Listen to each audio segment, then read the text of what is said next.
Saving money on recharge can be achieved by adopting smart habits and choosing the right options. First, evaluate your monthly usage and adjust your plan accordingly.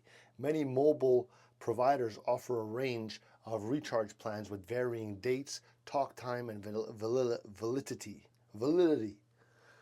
Opt for a plan that suits your actual usage rather than overpaying for features that you don't need. Regular reviewing of your plan ensures that you're not only paying for what you don't need, but you're paying for only what you use. Consider using Wi-Fi for internet access whenever possible.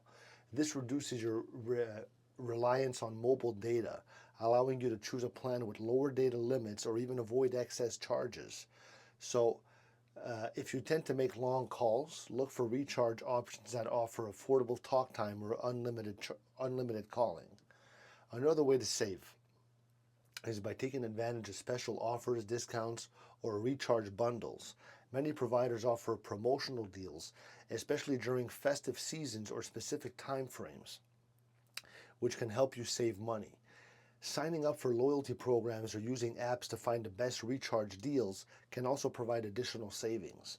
Additionally, sharing data or calling plans with family or friends can reduce the need for individual recharges. This pooling of resources helps lower the overall cost of mobile services. Now, by being mindful of your usage and exploring cost-effective options, you can significantly save on recharge. Let me know if this helped.